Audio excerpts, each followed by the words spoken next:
Hi Grade 4 pupils! Welcome to Math Like TV. Ngayon po ang video ito, aking ituturo sa inyo problem solving involving fractions. Tapusin nyo lamang ang video ito hanggang sa dulo upang kayo ay mayroong matutunan. Remember this, follow these steps when solving word problems. Number 1, read and analyze the problem. Number 2, identify what is asked.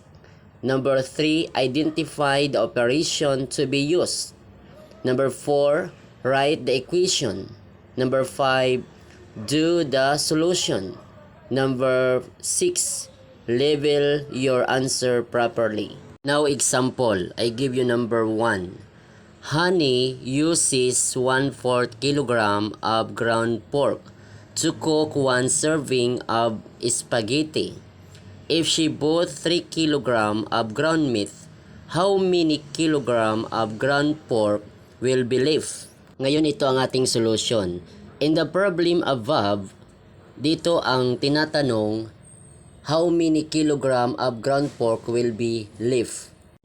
Ilan na lang ang matitira doon sa binili ni Honey na 3 kilogram of ground meat kung babawasan niya ng 1/4. So ang ating ask dito ay how many kilogram of ground pork will be left. Ang given dito sa problem, she bought 3 kilogram of ground meat, then she uses 1/4 kilogram of ground pork to cook for 1 serving of spaghetti. Ang ating operation dito ay subtraction. Ngayon, ito ang kanyang number sentence. 3 minus 1/4. Ito ang ating solusyon. So, dito, kunin natin ang kanyang LCD.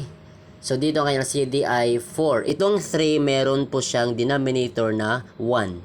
Ngayon, i-divide natin ang ating LCD na 4 sa bawat denominator na given. So, 4 divided by 1, that is 4, times 3 sa numerator, that is 12.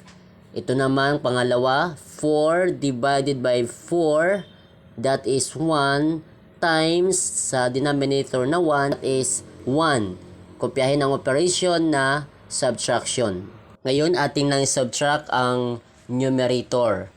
12 minus 1, that is 11. Kopyahin ang denominator na ating LCD ay 4. Ngayon, pwede natin siyang i-reduce sa lowest term kasi improper fraction po siya. That is 2 and 3/4. Therefore, 2 and 3/4, ito ang total of ground pork will be left. Yan po ka-Math Like TV. Next, another example, number 2. Jill studied math for 2/3 hours and science for 3/4 hours. What was her total study time? To find Jill's total study time, you need to add the fractions. 2/3 plus 3/4 equals n, where n is the total study time spent by Jill. In the problem above, ang ask niya dito ay what is the total study time spent by Jill? Ang given, 2/3 hours for math, 3/4 hours for science, then ang ating operation ay addition. Number sentence, 2/3 plus 3/4 equals n. So, ang solution natin, kunin natin ang LCD, itong 3 at saka yung 4. Ang LCD dito ay 12. I-divide natin ang LCD dito sa given na mga denominator. So, 12 divided by 3, that is 4, times 2, that is 8. Then, kopyahin yung operation, yung plus.